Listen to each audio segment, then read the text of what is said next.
Oke, angkringan balik lagi. Balik lagi di angkringan balik kantor yang ada di Fahristia Official.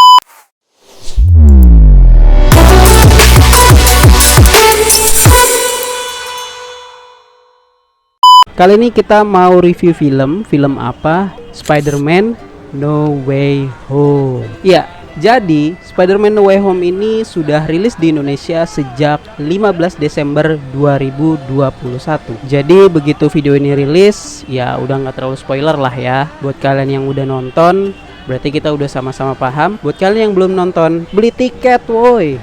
Spider-Man No Way Home ini disutradarai oleh Jon Watts. Dia adalah sutradara dari dua film Spider-Man sebelumnya, yaitu Homecoming dan Far From Home. Jadi, ini adalah satu-satunya film dalam Marvel Cinematic Universe yang triloginya disutradarai oleh sutradara yang sama.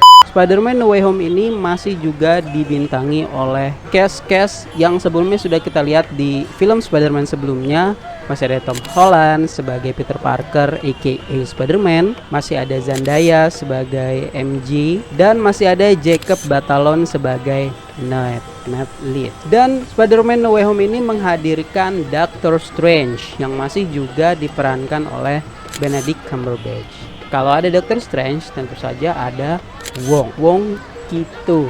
Nah, ngomong-ngomong soal villain, berbeda dengan film-film sebelumnya, Spider-Man No Way Home ini menghadirkan banyak musuh. Apakah mereka adalah Coki dan Muslim yang punya banyak musuh?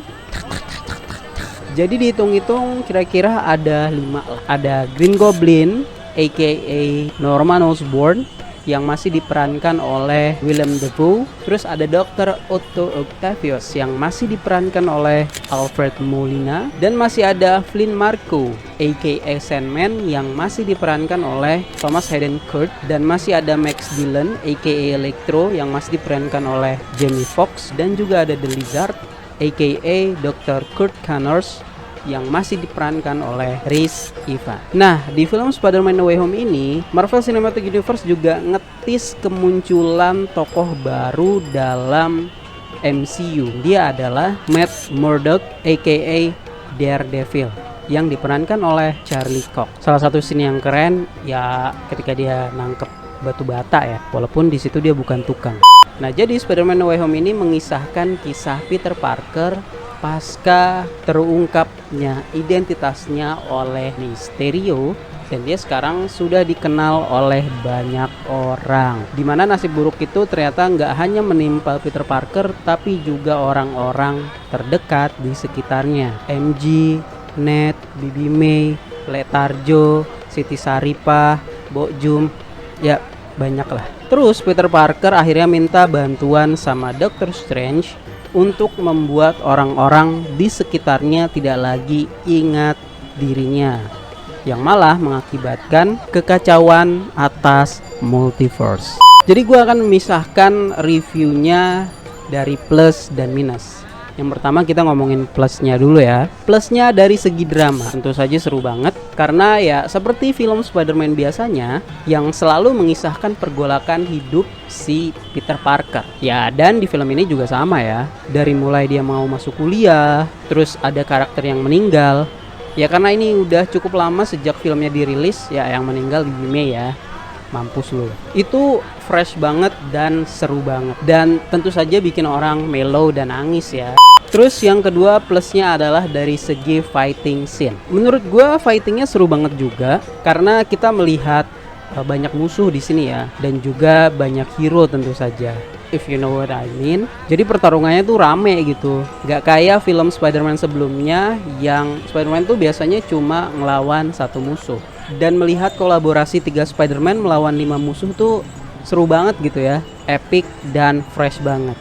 Ada 3 laba-laba lawan 5 orang-orang aneh. Ya, seru sih. Yang ketiga plusnya dari element of surprise. Menurut gua ini penting banget buat sebuah film. Jadi Spider-Man No Way Home ini menghadirkan element of surprise yang bertubi-tubi menurut gue. Jadi nggak cuma satu, tapi juga beberapa. Dari awal film, ke tengah, sampai ke akhir film, element of surprise itu membuat kita yang nonton tuh bilang, gila ya, oh gitu. ada dia. Mulai dari munculnya Matt Murdock atau Daredevil, terus meninggalnya Bibi May ya, tentu saja. Terus munculnya Spider-Man lain dari multiverse yang berbeda, sampai munculnya scene Venom. Itu wow banget dan sangat kita tunggu-tunggu, ya kan? Yang keempat, realita versus expectation. Menurut gua, Spider-Man No Way Home ini cukup menjawab semua ekspektasi yang para penonton inginkan sebelum nonton Spider-Man No Way Home ini. Kenapa? Karena sebelum film Spider-Man No Way Home ini tayang, bahkan berbulan-bulan jauh sebelumnya, itu dramanya banyak banget ya. Buat kalian yang sudah ngikutin teasernya, trailernya, bahkan ngikutin Twitter, di situ banyak banget teori-teori seputar Spider-Man No Way Home ini. Ini plus banget buat marketingnya ya. Bisa banget loh bikin orang berteori. Cocok banget sebenarnya marketingnya MCU ini masuk partai politik. Tentu saja dimulai dari isu munculnya musuh lama dari Spider-Man ya. Soalnya kan di teasernya bahkan Marvel itu udah ngetis kemunculan Green Goblin sama Dr. Otto Octavius. Terus kesini scene yang Dr. Otto Octavius itu bilang you are not Peter Parker, itu membuat para fans Spider-Man tuh berteori gitu. You're not Peter Parker. Apakah jangan-jangan ada Peter Parker yang lain yang muncul di Spider-Man No Way Home ini? Bahkan saking hebohnya isu ini tuh sampai dibahas di Late Night Show. Dan gokil lagi, Andrew Garfield tuh sampai ngomong nggak ada. Wow, dia bohong, dosa. There's a photo going around on the internet of you and Tobey Maguire on the set of Spider-Man. The new Spider-Man movie. And I was like, wow, I'm not sure about that. I heard about it, and I did see it, and it's a Photoshop. Bahkan ada yang bilang kalau ini tuh cuma potongan video dari scene yang diambil tapi nggak jadi dirilis. Gila ya, cuma soal Spider-Man orang-orang tuh sampai terpecah. Yang percaya bahwa akan ada Andrew Garfield dan Tobey Maguire di film ini, dan yang percaya bahwa itu tuh cuma rekayasa. Ya Allah, Spider-Man memecah belah keutuhan bangsa. Tapi setelah nonton film ini, semua rasa penasaran penonton gue yakin terjawab. Dan gak ada yang ketinggalan. Bahkan di studio tempat gue nonton, itu ketika Andrew Garfieldnya muncul dan Tobey Maguire-nya muncul, satu studio tuh riuh, berdiri, tepuk tangan, bilang merdeka. Enggak, yang merdeka enggak ya, cuma tepuk tangan aja. Seru banget, gila emang. Soal rasa rindu penggemar Spider-Man lama. Ya, tentu saja Spider-Man No Way Home ini menjawab rasa rindu fans Spider-Man yang tentu saja sudah senior ya. Karena Spider-Man Tobey Maguire tuh dari tahun 2002. Gokil. Piala Dunia Korea Jepang, John. Jadi yang kangen sama Tobey Maguire yang imut terjawab, yang kangen sama Andrew Garfield yang ganteng terjawab, bahkan yang kangen sama musuh-musuhnya terjawab juga. Dan case-case-nya tuh masih case yang sama. Ini gila banget. Dari mulai Spider-Man sampai musuh-musuhnya itu masih case yang sama. Gokil. Jadi dari mereka tuh belum ada yang terjun ke dunia politik. Takutnya kan udah lama gak syuting, tahu-tahu nyalek kan, biasanya gitu ya. Apa di Indonesia aja sih? Nggak tahu deh. Nah, tapi dari sekian banyak plus itu ada beberapa minus yang menurut gua ya cukup mencoreng nama baik film inilah. Yang pertama, tentu saja gue nggak suka sama keputusan penulis untuk menonaktifkan Bibi May, aka May tewas. Soalnya gue ngefans banget gitu sama Bibi May yang diperankan oleh Marisa Tomei ini. Ya tentu saja karena dia cantik, seksi, irit, gesit. Ya pokoknya nggak jauh beda sama Vario 125 lah. Dan gue tuh masih mau ngelihat dia tuh muncul di film-film Spider-Man, bahkan MCU berikutnya. Kalau perlu di film yang lain juga. Kenapa dimatiin sih? Bete deh.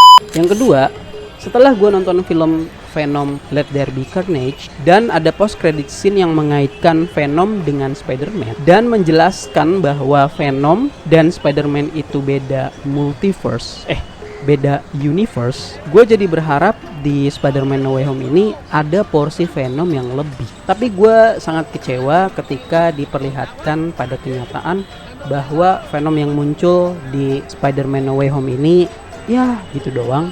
Bahkan kalau dia nggak ada ya nggak apa-apa. Sayang. Yang ketiga, menurut gue minusnya juga ada di post credit scene. Post credit scene yang merupakan bagian yang paling ditunggu-tunggu di setiap film Marvel Cinematic Universe. Ini di film Spider-Man No Way Home ini menurut gue cukup mengecewakan. Kenapa?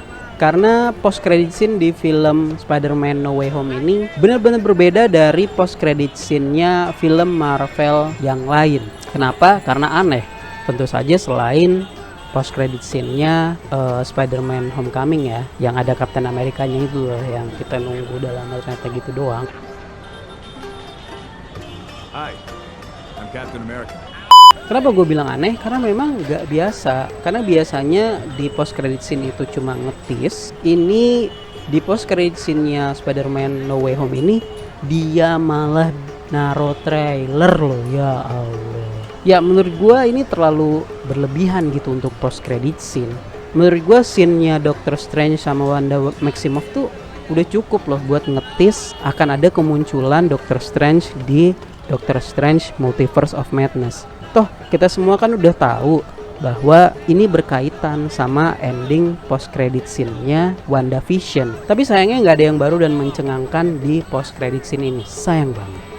Ya itu tadi plus minusnya. Jadi plusnya banyak, minusnya dikit aja ya. Gue gak mau diserang sama fansnya Spider-Man. Jadi kesimpulannya menurut gue film ini sangat amat teramat very much harus wajib kudu ditonton. Buat kalian yang belum nonton, cepetan nonton karena masih tayang kayaknya. Kalau belum tayang cek di Pahe. Oh maksud gue di OTT. Tungguin di Disney Plus Hotstar. Kayaknya sih ada ya. Dan menurut gue Spider-Man No Way Home ini hampir seseru Avenger. Jadi tingkatannya ini udah tinggi banget, udah dewa banget. Di atas film-film single hero yang lain lah. Ya walaupun emang isinya nggak single sih. Pokoknya keren lah. Jadi buat Spider-Man No Way Home gue kasih skor 9,8 dari 10. Karena 10 sempurna, kesempurnaan hanya milik Allah. 9,9 itu punyanya Avengers. Nah ini 9,8. Cuma 0,1 dibanding Avengers. Pokoknya keren banget. Nah, tapi itu kan review dari gue yang gak terlalu ngerti soal film dan baru-baru ini jadi fansnya Marvel. So buat kalian yang punya pendapat lain soal Spider-Man No Way Home, silahkan tuliskan komentar di bawah. Buat kalian yang gak setuju apa kata gue, silahkan komentar di bawah.